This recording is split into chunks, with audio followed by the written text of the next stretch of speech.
প্রস্তাবনা রাখবেন সাধারণ সম্পাদক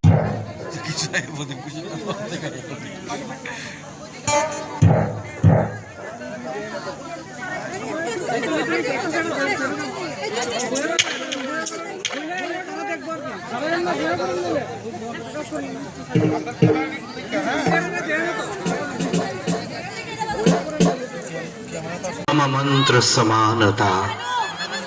সকল হিন্দু সমান, কোনো হিন্দুই পতিত হতে পারে না।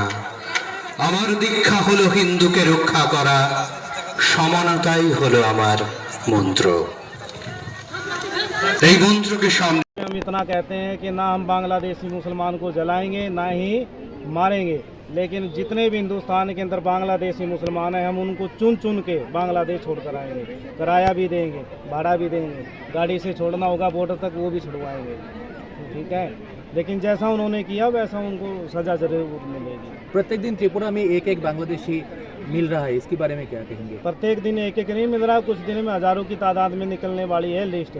हमारे रामनगर जैसे क्षेत्र में त्रिपुरा में बहुत जगह ऐसे हैं, मैं नाम अभी मीडिया के द्वारा नहीं लूँगा, कुछ दिन में आप लोगों को पता चल जाएगा कि त्रिपुरा में कहाँ कहाँ बांग्लादेशी घुसे हुए हैं।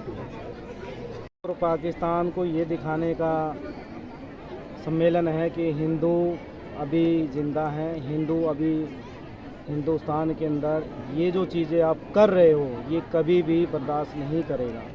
जिस प्रकार से हिंदू को मारा जाता है बांग्लादेश में, तो ये सोची समझी एक प्लानिंग है, वरना इस प्रकार से आज बहुत मुसलमान हैं जो हिंदुस्तान के अंदर पता नहीं राम को क्या क्या कहते हैं, भगवान शिव को क्या क्या कहते हैं, लेकिन हम तो बर्दाश्त करते हैं। लेकिन अगर जो कोई हिंदू मुसलमान के विषय में, मुल्ला मौलवी के विषय में या हाजी के विषय में या काजी के विषय में कुछ कहता है, तो उसको इतना बेरहमी से जो मारा गया है, तो उसके लिए में हम खेद करते हैं और पूरा हिंदुस्तान ये खेद करता है। और वो दिन दूर नहीं कि जब ईंट का जवाब पत्थर से लिया जाएगा, और हम किस किस प्रकार से लेंगे वो समय आने पे बताएंगे। अभी ज़्यादा कुछ नहीं कहना चाहते। हिंदुस्तान जाग चुका है और हिंदुस्तानी भी जाग चुके हैं। बाबा जी, एक हिंदू नागरिक को बांग्लादेश में बुरी যেমন ত্রিপুরা, যেমন মেঘালয়, যেমন মিজোরাম সব জায়গাতে, কিন্তু ইতিহাস যখন জানানো হয়, মানুষকে যখন জিজ্ঞেস করা হয়, তখন মানুষ এখনো মনে আছে মানুষের।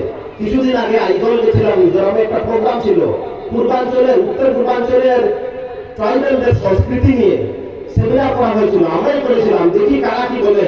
সেখানে পদ্মশ্রী শ্রী কামলোলা, উনি নিজে খ্রিস্টান ধর্মাবলম্বী, কিন্তু উনি ওনার বক্তব্যে, উনি ওনার সেমিনারে, উনি সবার সামনে বলেছেন 1894 থেকে যখন মিশনারিরা আমাদের পাহাড়ে এসেছে তখন থেকে আমাদের নিজ সংস্কৃতি নষ্ট হয়ে গেছে।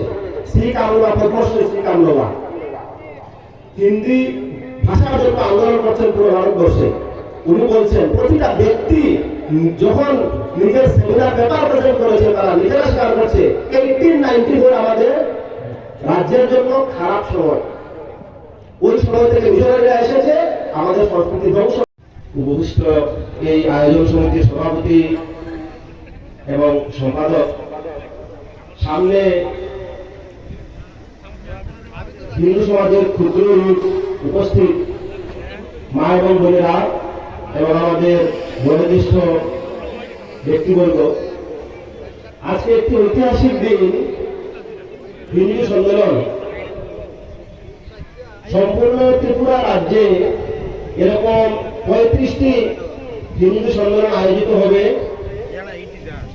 এর মধ্যে আজকে এই সময়ে 60টি জায়গায় হিন্দুরা, ত্রিপুরা রাজ্যে হিন্দুরা সংগঠিত হয়েছেন, একত্রিত হয়েছেন আলোচনার জন্য আর স্মৃতি রোমন্থন করার জন্য। কারণ হিন্দু এমন একটি জাতি যে অতি সহজে ভুলে যায়, হিন্দু এমন একটি সমাজ যে অতি সহজে তার ইতিহাস ভুলে যায়। এই হিন্দু জাতি যে তার লক্ষ লক্ষ শহীদদেরকে ভুলে গেছে, সেই সমাজ কি করে মনে রাখবে যে আগামীতে তার কি করতে হবে? তাই বারবার মনে করিয়ে দেওয়ার জন্য সমাজের কিছু বিশিষ্ট ব্যক্তিরা বা